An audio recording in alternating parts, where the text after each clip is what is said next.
But if you see the light on, then it's live. Okay.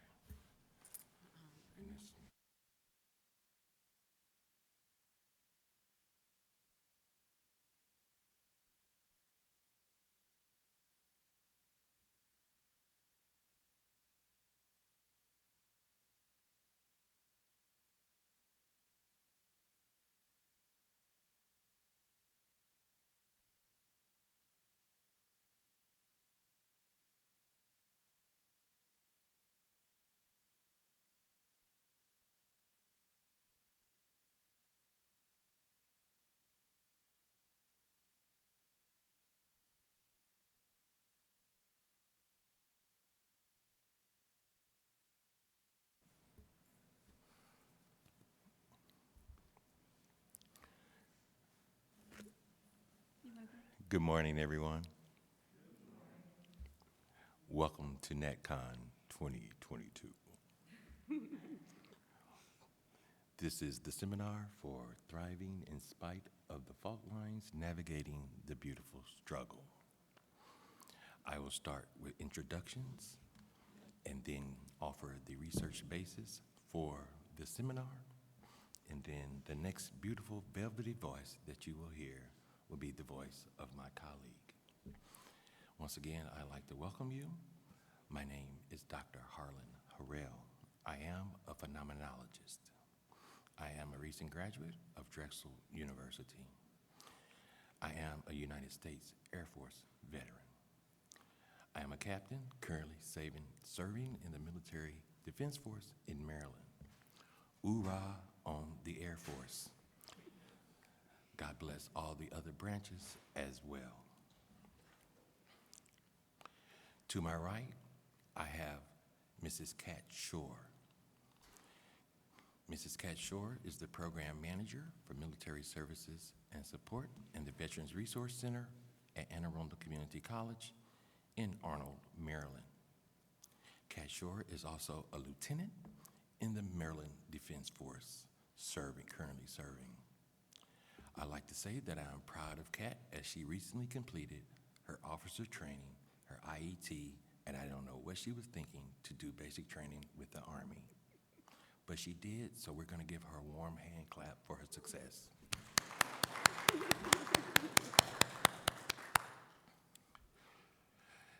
I published the dissertation in March of last year, and the research basis had to do with my concerns about how we as veterans were getting along.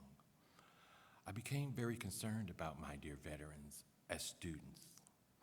Over the study, there were some great revelations. Some I knew about. Some of the revelations were quite stifling and some concerning, and some of the stories and narratives that were given to me, I must say, was quite horrible.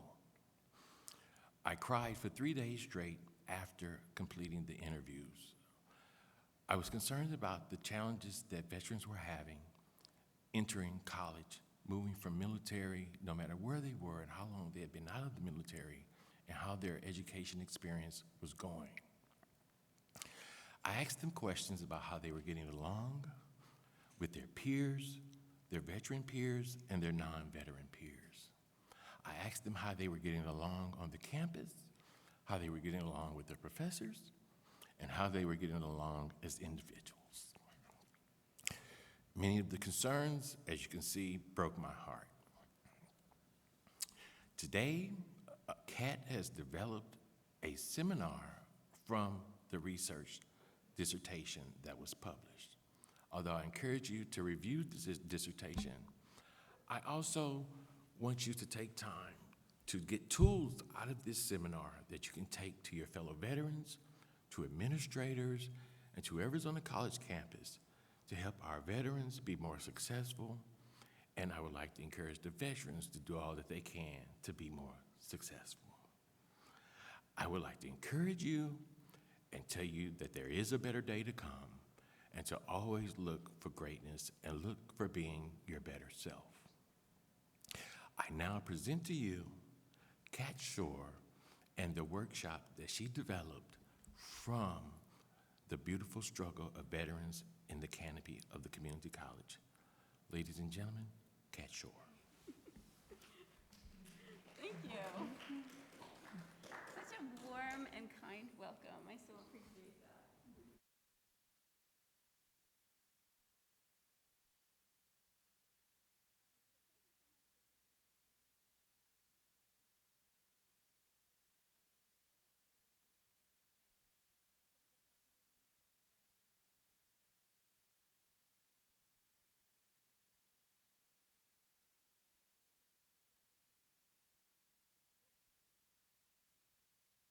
Closer? Okay, I'm sorry. And also give you some strategies that you can use for yourself in your own educational journey, as well as going back and sharing them with your other SVA club members and other veterans at your institutions. And so just a quick show of hands. So who here is a veteran student? Okay, great, thank you. And so is there any SVA club advisors or college administrators in the space? Okay, great. So there's stuff here for you too, I promise, okay?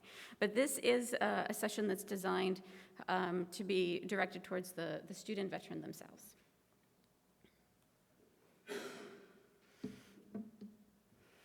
So all of us in one way or another has gone through or is in the middle of a educational journey. And so we're gonna be working within this metaphor of fault lines and landscapes. So we first want to start with looking at the actual landscape of the college journey. And so I want to ask you guys a question.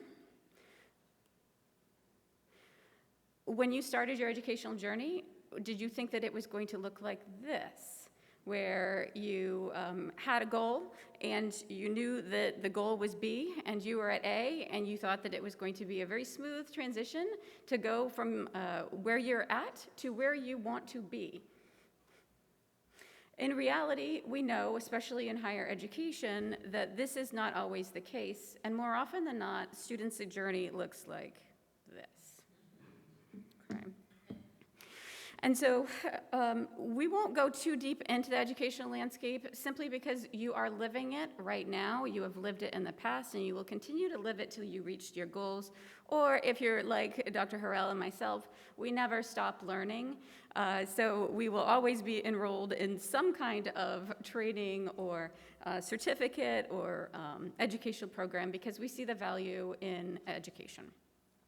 But many of you, your journey is going to look, or has looked like this, where you thought that it was going to be a straight point from A to B, and in fact it has not been.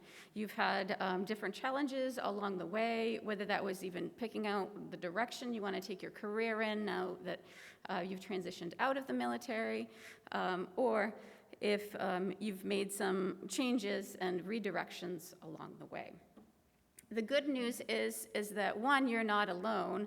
Many people have this type of experience, but two, there is a way through this, and you still can reach the goals. And so what we're gonna look at is what we're focusing on today is what I'm referring to as the fault lines. And so what do I mean by fault lines? So ultimately, the transition from military service into higher education is a cultural shift. Whether you've thought about it with that lens or whether you've just felt it as you try to navigate a system that isn't quite designed the way that you're used to within the military culture itself. And so what we're gonna look at is the fault lines. So these are lines, metaphorical lines in the earth, in your journey, in the landscape, where your military culture and your military background has come up against something in higher education that doesn't quite fit. And so we know with fault lines, has anyone studied geology by any chance? Maybe a little bit. Or maybe if you just think back, right, to your primary school, right? So geology, you have these different types of fault lines. You have a fault line that is created when two landscapes push against each other and cause a extrusion to come up, and that's where we get mountains from, right? Or one slides under the other, or where they're going in opposite directions, and so they're creating this gap or this fault line in between. So that's kind of the metaphor that we're going to be working with in this particular area. So the fault lines, or the two tectonic plates, if you don't mind the geologic reference, is military culture and higher education culture. And so let's look at the so we're going to look at 5 fault lines that we've been able to identify because of Dr. Harrell's dissertation research. Before we get into the actual fault lines, I do want to make it really clear that although we're talking about cultural fault lines, there are many other fault lines that we come up against as we are moving from the military culture to the higher education culture. So I don't want anyone to think that the 5 items, the 5 fault lines that we're going to look at today are the end-all and be-all, and that's it. The truth of the matter is, as many of us have personally experienced or have people in our lives that experience this, there are systemic issues within higher education. This is not, the fault lines we're talking about are cultural differences, but there are real systemic issues within higher ed that I think all of us as educators are trying to do our best to influence and change in a more positive way that will benefit all of our students, whether you're a military-connected student or not. So some of the systemic concerns that came up in Dr. Harrell's research included simply the bureaucratic systems that many students encounter. So has anyone in their educational experience ever felt like, boy, you know, there must be an easier way to do this, and you feel like you're just being put through all these hoops just for the sake of having, 10 signatures on a line before a decision can be made, right? So the bureaucratic systems, they exist within higher education as much as we, as educators, don't want them to, and we do try to make some changes occur to make it smoother, but they exist. And then even bigger issues, such as lack of representation. So what I'm talking about there is the lack of representation for our military-connected and especially our veteran students. The people that are making decisions within the upper echelons of an institution don't always think about the military student or the veteran student. You know, it's a sad reality, but that is true. That is often the case, unless they have served themselves. So there is sometimes some of these systemic issues have to do with lack of representation, equity gaps, issues with discrimination, certain types of even oppression that can be found in higher ed. So I don't want you to think that what we're going to talk about next is a 100% full picture of where higher ed has some issues, some growing that needs to be done, because there are major issues. However, we're not going to necessarily focus on those, because we wanted this session to be about what you as student veterans can get out of, take some tools and some strategies out of this session. Sadly, we can't solve all of higher education's problems today, but I think each one of us does have a responsibility to make it as best as possible for the people that come behind us, right? The people that come later. So we're going to be looking at 5. So we have 5 findings or 5 fault lines today, having to do with a cultural, in some terms, cultural clash between the military culture and higher ed culture. So the first thing I wanted to talk about is ideological differences. And so whether we have a conscious idea of it or not, the truth is that in higher education, it is, in all intents and purposes, a business model. And so in a business model, your goal is to increase your revenue, right? It's to increase the amount that you're bringing in a fiscal way. So on the larger scale, that is kind of the ideologies is that it needs to be a successful business. Any institution needs to be a successful business. Now, that, if you take it from that perspective, then students are consumers. And if you are a consumer, you also, as an individual, have your own personal goals. You know, why are you attending college? You know, what are you trying to get out of it? And so this is where kind of there is a gap or a fault line. So I want to frame it in this way. As a student, as a veteran student or a military-connected student, ultimately your mission is, when it comes to this kind of ideological thing, is to make sure that you have defined your goals. What are you trying to accomplish in your education? In turn, with that, you need to decide on what success means to you. Does success mean that you get all A's in all of your classes and you get a 4.0 GPA? Maybe that's true for some of us. But if that is what success means to you, then everything that you do, all of the actions, all of the decisions that you make in your education and in your life while you're pursuing education need to be focused and aligned with what your goals are. So the challenge is, this fault line situation is that higher education has a couple of ideas or ideologies.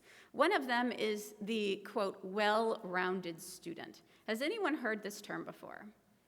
Yeah, I got a couple head nods, a couple of hands up. Okay, so do we know what a well-rounded student is?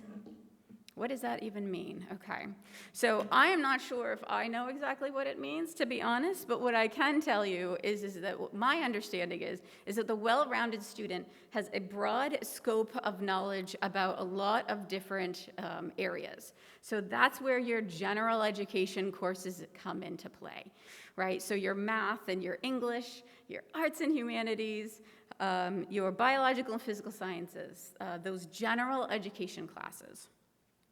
So the idea, of course, is for you to be well-rounded. That is one of the things that our current education system wants you to become. Why this becomes a challenge is, has anyone had to take a class that didn't really have much to do with their major, but it was required of them to take? Yeah, we all have, right? Those general education classes. So say you're a computer science major, but you're required to take an art class. Right? Or you're a music major and you're required to take calculus. Okay? So while those aren't necessarily bad things, I'm not arguing that we don't need to be well-rounded, but what I am saying is that the well-rounded student concept from higher education can sometimes slow down your pursuit of what you want to be doing with your time and your energy, and for many of you, your GI Bill benefits. So another fault line here is the traditional, quote unquote, traditional college experience. Who has heard this phrase before? Yeah, there's a few nods here. Okay, so what is a traditional college experience? Pardon? You're clueless? Exactly, right. And so it automatically, as we know, it automatically does not quite fit the mold for the veteran student, because you are anything but traditional, right? You are not a 19-year-old fresh out of high school, maybe still even living at home with your parents, no responsibilities, no children, no spouses, right? So one of the defining characteristics of being a veteran student is that you are a mature adult with other responsibilities beyond just looking out for yourself in most cases, right? You have and we'll talk a little bit more about kind of life experiences and stuff a little bit later. But that traditional college experience is helpful for the young students that don't have any life experiences, don't necessarily know what they want to do, and are really out there looking to get the traditional college experience, okay? But a lot of colleges design their systems around this traditional college experience. So they have you do Some colleges might require you to do, 3-day-long orientation sessions. They might require you to spend extra time on campus, kind of running around to different offices and doing other things, rather than you being allowed to just begin your education and not be burdened by a lot of extra steps. So moving forward, here's what we know. As a veteran student, you have tools. And so each one of these 5 fault lines, we're going to look at your tools. So the first tool you have as a veteran student is mission readiness. So we all know that mission readiness is all about being prepared for what's coming. And so how do you be prepared for what's coming? Well, you can't really be prepared if you don't have your goals set, if you don't know what success even means to you, and if you're not willing to make decisive decisions about your education, which direction to go. Okay, but that's not you guys. You have that. You know what mission readiness is, and you know that it is going to benefit you highly. Situational awareness is the same thing. You can scan a situation very quickly through your military training, and you pretty much know what's happening in the room. Not only do you understand, and not only can you perceive more than a lot of civilians, but you can also anticipate more. That is part of your military training, and these are tools that are going to help you. And then, of course, responsibility. So we know that you have, through your military training, you are some of the most responsible people that I certainly have ever encountered when it comes to working with students. You know what you need to do, and you get it done, and I can always count on that. And I'm sure that you recognize, or I hope that you recognize that within yourselves. So the strategy. So what we're talking about here for the strategy is define and align. And really, all of these strategies are fairly simple on the surface, but as you think about them more, they become more complex. So define and align. You should be defining your success and aligning all your decisions and actions based on those goals. If it does not move you forward towards your goals, then you should probably not be spending your precious time and energy and effort on it. So a guiding question that you can use for yourself, but also take back to your member chapters, your chapter members, is what does success look like? So forms of discourse is the second one that we're going to talk about, and this is fairly straightforward. In your military experience, you had to learn a whole new language, basically. Whether that's literally you were studying at DLI or you were learning the language of the military culture. Just like all cultures, we have our own languages, and higher ed has its own language as well.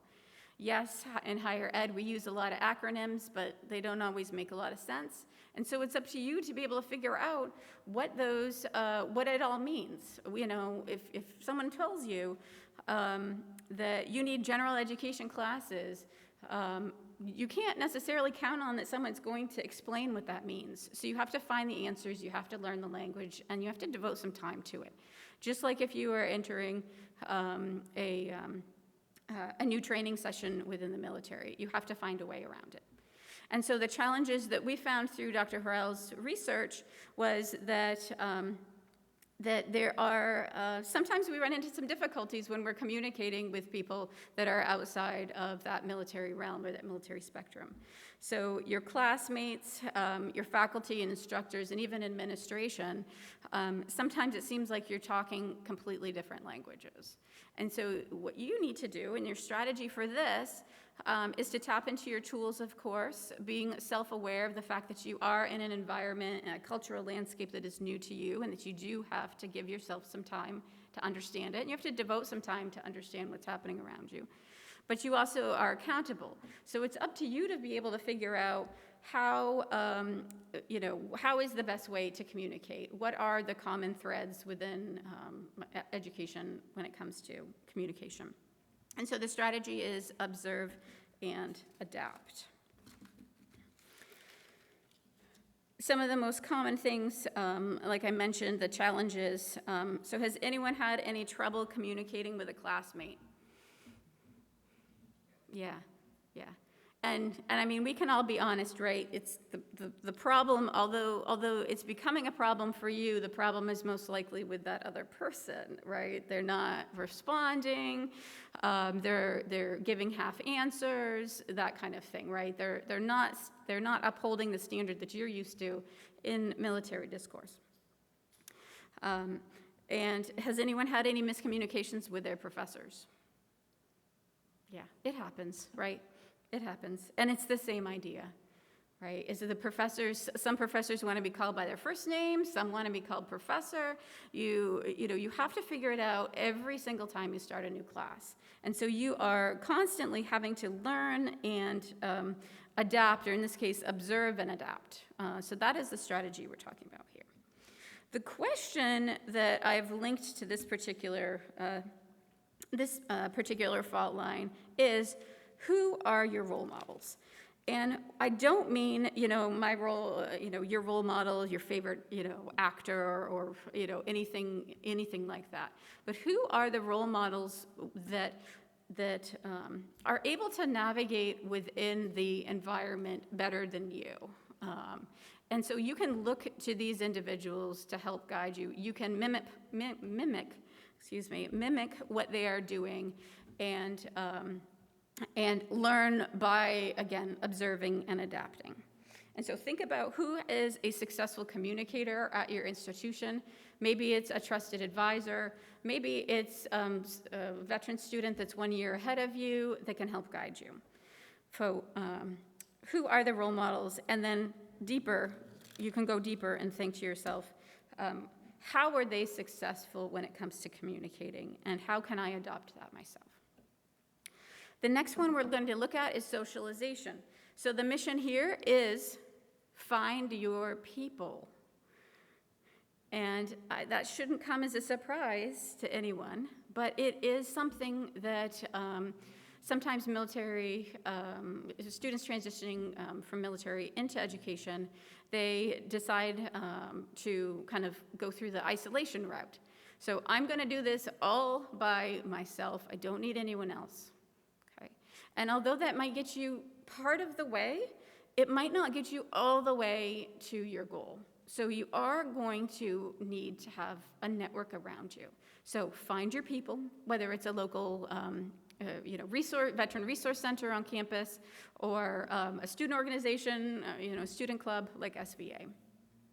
You're going to continue to hone your leadership skills because everyone can become a better leader.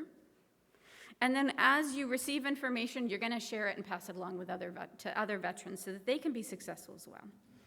So the challenges that we run into here are peers, and you can see on the slide, peers is in quotations, okay? Has anyone ever looked around a classroom and thought to themselves, these are my peers? Right? Right? And I don't mean that in an arrogant way, but it is a feeling. We talk about at the session, the opening session last night. One of the things that was covered, if you were there, was imposter syndrome. Am I really supposed to be here? Feeling the sensation that you're not really where you should be, or that you don't belong where you are. And so one of the things that we came across within Dr. Harrell's research is that the peer structure is very different. And so, like I mentioned earlier, if you find the other veterans on campus and you start connecting with them, then you in turn will start feeling more connected. So you might not feel like your classmates are your peers in a more traditional social strata, right? But you do have peers at your institutions, and you should be trying to seek them out. And personal and professional self, I do want to mention this on here. So one of the challenges is, how do you show up in the classroom? Are you showing up in the classroom as as just kind of an undecided kind of, I'm just going to check this class out, I'm not necessarily going to put 100% of my effort into it? Are you just coming in as more laid back self, where you're just dealing with things as they come at you. You're not really thinking ahead or anything. Or are you approaching your education with your professional self? And so your professional self is prepared for any challenge as it comes about, and you're ready to act decisively, make good choices to get you closer to your goals. And so some students, veteran students in the transition, they think, okay, I'm going to start higher ed now. I'm just kind of going with the flow. And that's good for a little while, but the flow isn't going to take you anywhere you want to be. You need to be able to control your trajectory. So your tools here: military bearing, your understanding and respect of others around you, and your awareness of others around you. And your strategy here that we want to propose is listen and lead. Pay attention to the voices that are present, the voices that are around you, and advocate for yourself and others. And that ties back into one of the systemic issues when it comes to lack of representation that we talked about earlier. Advocate for the other student veterans around you. And I know you're already doing it because you're at this conference right now. And so you've already got that set as one of your goals is, I want to be able to be a better student, I want to meet my goals, but I also want to help others along the way. And so the question that I want you to ask yourself is, what social and professional connections are meaningful to me, or in this case, meaningful to you, and why? Why are those connections meaningful? So you're building your network, the people that are going to help you and be with you through your educational journey and hopefully beyond. Expectations and norms. So this is the fourth one. The fourth fault line. What we're talking about here is what does higher ed expect of you, and what are the rules? What are the boundaries? So you need to figure out what the parameters are within your higher education environment, and this is very much institutional based, right? So at Arundel Community College, we have certain expectations and norms, and it might be slightly different for Drexel University, right? So you need to really understand what's expected of you and be able to rise to that and in order to be successful. And then, of course, you need to navigate within the system. So the challenges that that come along with this particular fault line are standards, requirements, assessments, and anything unexpected that happens along the way.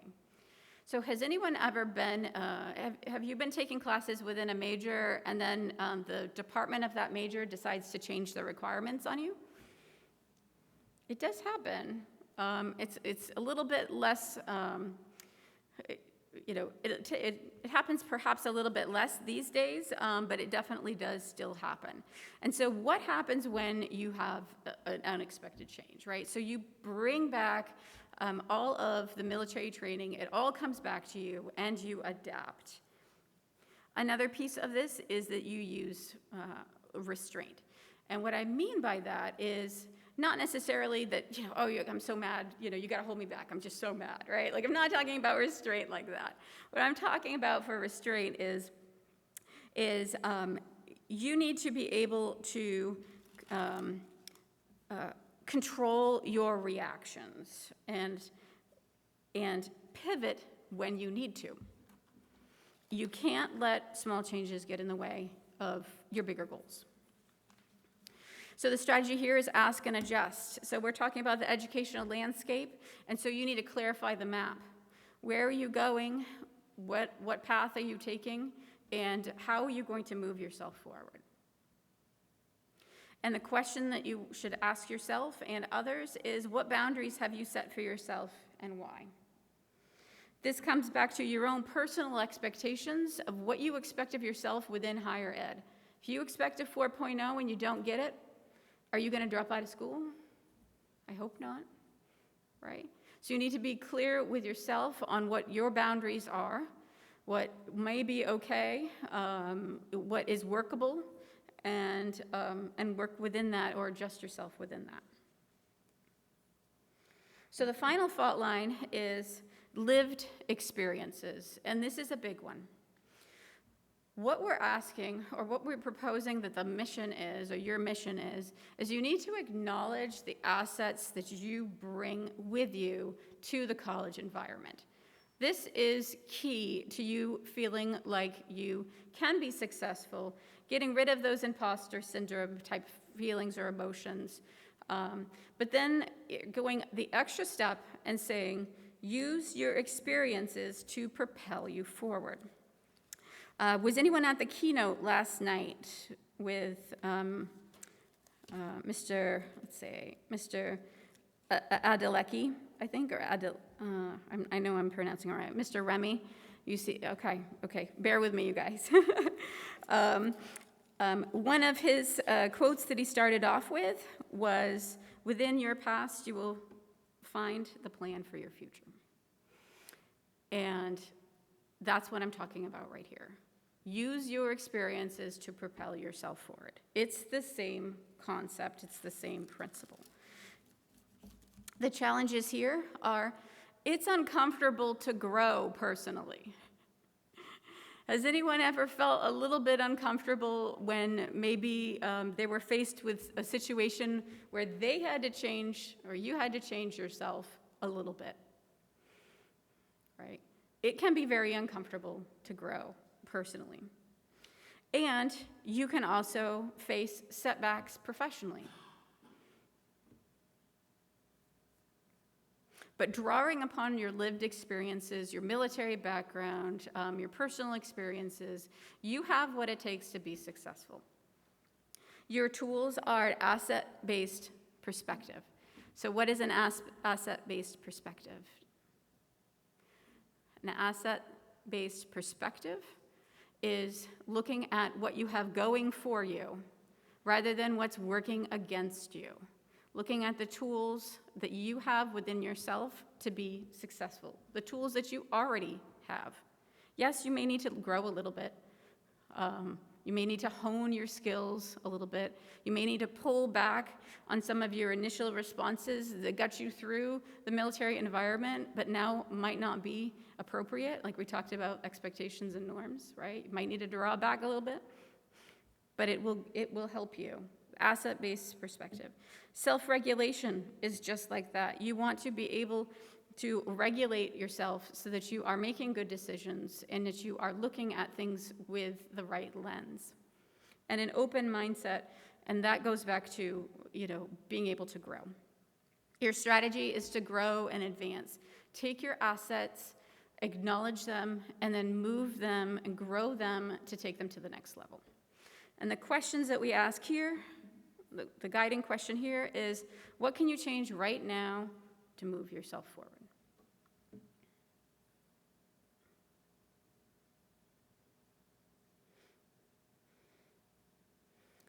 So we're going to move into traversing the landscape, and so we're bringing the plane in for a landing here, I promise. Okay. So we have this educational landscape that we looked at, that big old tangled knot line from A to B. We've given you some strategies, we've identified your tools, we've even given you some guiding questions to help you think a little bit deeper about the different areas where you can refine and align yourself to what you want to accomplish. So now we're moving into building bridges, right? So we have these gaps, these fault lines, and we need to get ourselves over them and come out on the other side with success. So what you're looking at right now is a breakdown of what we've just discussed. So we have those fault lines, those 5 areas that we talked about. And then we have the strategies. These should be recognizable to you because we just reviewed them. The fault lines that we've talked about they exist because military culture does not always nicely align with higher education. And I know that's an understatement. It's a huge understatement, but we got to put it out there. However, as you've seen through these fault lines and strategies, we can build bridges over these particular gaps. The strategies we mentioned today are underpinned by two important concepts. One is cultural competency, and the other is civility. With a combination of cultural competency and civility, we have found through Dr. Harrell's research that these are how students become resilient in higher education.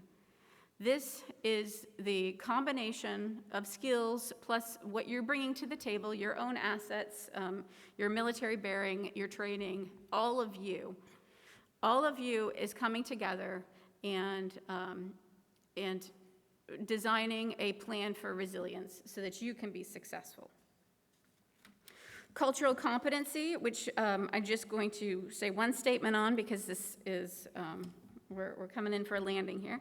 Cultural competency, in its most basic purpose, is one's ability to understand the culture, a culture outside of their own, or outside of one's own.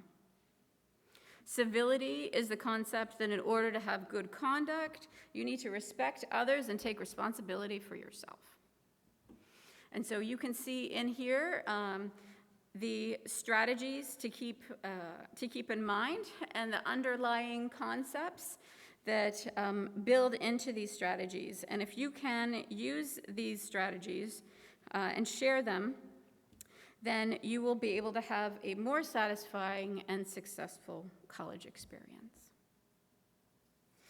And of course, since we're here at SVA, it is important that, that you share this with the other veterans back at your own chapters and within your own institutions, as well as your military advisors or anyone that does college preparation training or faculty training for military competency at your schools.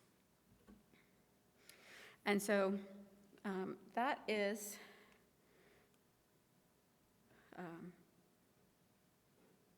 we're just about done here. So my closing thoughts on here is what can you use from today's session to help guide you in your club activities. So I put a note up here for club leaders, plan activities that reinforce these strategies. Some examples I just threw here, which you guys are probably already doing in your clubs, but it's a good reminder. Host a goal planning session.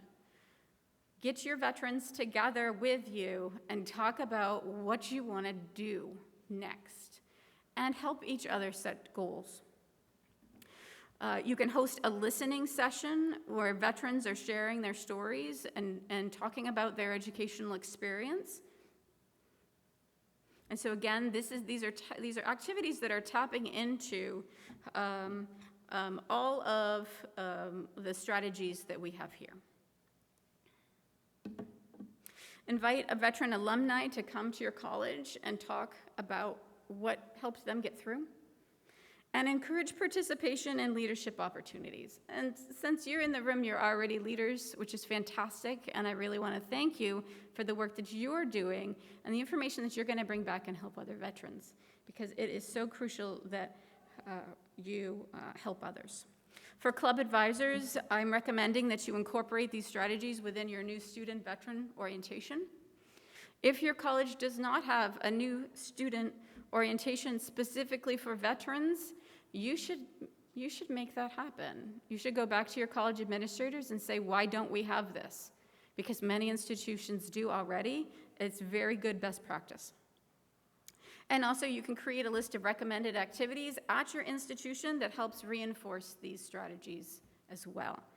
So everyone has a role to play in making sure that students are successful. And if you use this, I'm going to put it up one last time. If you didn't take a picture of it, now would be the time. But if you use this to guide you, then not only will you continue to be successful in higher education, but you can also help others get there too. And so that concludes my portion. I do want to mention that you can connect with Dr. Harrell and myself. Our contact information is on here. And I'll leave that up on the screen, and I'm going to open it up for some questions. If you do have a question, please come up to the mic in the center so that we can get it recorded. And then Dr. Harrell and I will do our best to answer any questions you might have. Thank you. Thank you so much, Lieutenant Schorr, for a well-rounded and wonderful presentation. Let us offer her a well-rounded hand clap.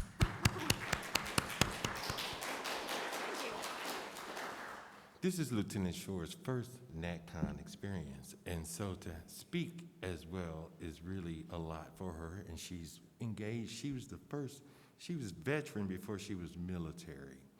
She actually became a manager of veterans programs at the college and then joined the military.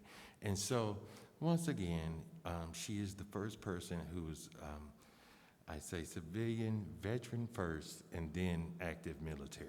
And so that is some type of course to take. I see the timekeeper in the back of the room. If you'll just give me a hand and tell me how many minutes we have. We have 10 minutes. We'd like to take a moment to engage you on the note of civility and also suggest, get strategies from you perhaps on how to be nice to people and to your peers in your classroom. When I saw the head nod, and when we come into the room and we see teenagers playing on the phone, which came into some of the research, it was quite frustrating to veterans who are there to get it done and get their business handled and there to learn. And so a lot of times that can cause frustration. Some veterans also, though, find themselves in a supportive position of those 18-year-olds that you have to attend classes with. That is a more asset-based behavior towards your classmates and your peers. Not going off on your professor or insisting on calling them by their first name if they ask you to call them professor is a concern, even though you may be the same age. It's about respecting yourself and respecting that professor.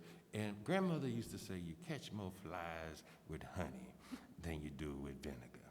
And so I'm trying to encourage a more asset-based position in your own way of thinking about yourself, and that you would not actually feel frustrated enough to actually leave school. Thanks for coming, buddy. See you on LinkedIn. And so that's what I'm encouraging through the research, is that we learn to be nice to our friends, our peers. We learn to be civil when we're trying to advocate for ourselves.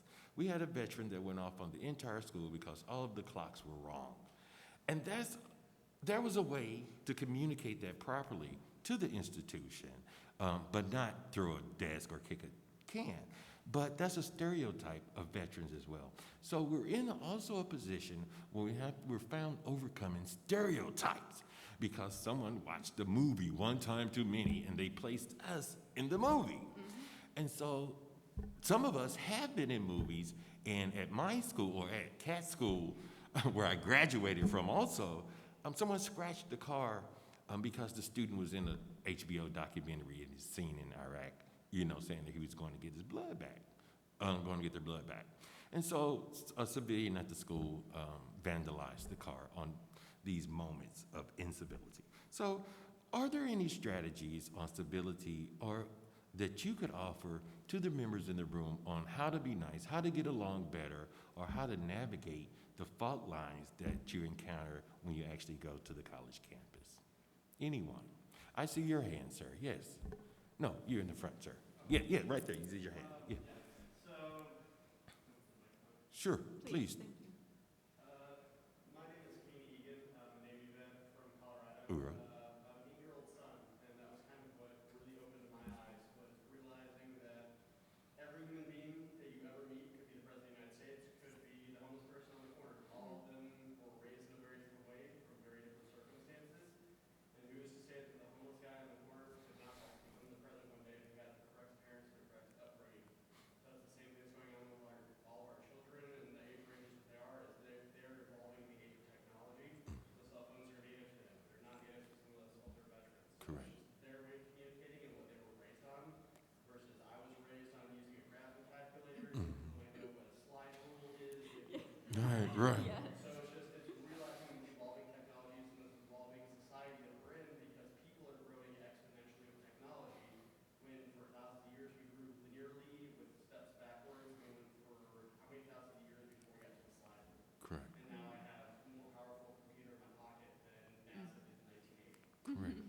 Thank you, yes. That is a wonderful approach. Thank you for that. Time check. Thank you. I'd like to have one more person. Ma'am, I see you right here in the front. Ma'am, I see your hand. A strategy, perhaps. Please, a strategy for our peers. Thank you. I saw your hand. She did this. She said me. Thank you. Good morning, Rebecca, Army veteran from North Carolina. I I attended school in my 30s. I was in the nursing career for about 15 years. I left, I guess, at a premonition pre-COVID, thank God. And so complete career change and coming also from the professional field, I definitely encountered walking into a classroom of 18-year-olds and, oh Lord. So something I think that I agree, the technology, grew up playing outside and, no such thing as a cell phone, I think I had to take a step back and realize I don't know their backstory. I don't know what they actually can help, just because instead of writing them like, oh, they're 18, they don't know anything. I mean, we were 18 once and they put a gun in our hands, so stepping back and really having to peel back the layers of judgment in a sense of just having an open mind. And I will never forget this experience. One of my classes, I suggest if you were ever teaching, it was amazing. We wrote I believe, essay with no name, and we put them on the wall. And we all went around and read these. It could be anything. And there was a student that struggled with alcoholism, someone that had come over cancer, someone just came out of rehab. And it really, it made me look at my classroom differently because it was an ethics classroom that involved. And so knowing your audience, that you're walking into a room of not just 18-year-olds, you don't know what they've been through. So I guess just having an open mind and just looking at that, like you said, you never know who you're talking to. And just remember, we're all human, we're all struggling in our own way. And just, I guess, just be nice to each other. And be nice is a good rule. Would anyone else like to share a strategy? Sir, I see your hand. Please step to the mic. Thank you. Hey, I'm Ryan from Colorado State University. Actually, yesterday I met a couple traditional age students that are here at NatCon, and we were discussing a little bit of this, and they said that they could definitely feel the judgment from the veterans, negative stigmas and things like that from the veterans, and I think we can all admit that there's definitely some truth to that. The way that I always took it, especially getting further involved in the school and student government within my major, things like that, outside of the SVA, I look at the students with so much potential in their future. Instead of seeing these students as people that don't have close to the amount of experience and haven't had these hard life obstacles in their way, I see it as young adults that were blessed enough to have the privileges to not go through the things that we had to go through. And through that, and through us being on campus, and through all the things that they're experiencing, they're going to grow to be incredible people. And viewing it through that growth mindset and viewing them through that way, I feel like changed a lot of how I approach traditional age students. And their stigma's back, because they definitely feel it. Thank you so much. There's a guy on YouTube by the name of Michael Garvey. He's okay with me. He's a comedian, veteran comedian. He has a dog. What is the dog's name? Liberty. Liberty, of course. He's a comedian, but he, in the research, and he mentioned to me, he's just happy to be the old guy in the room.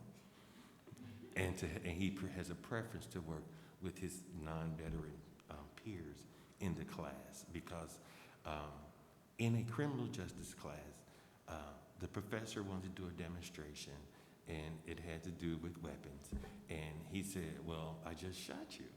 And he said, "No, I disarmed you." He said, "I've been shot before." And he said, "Well, how do you know they were shooting at you?" He said, "Well, because I was shot." And then he said, "When I turned my back, they shot me again."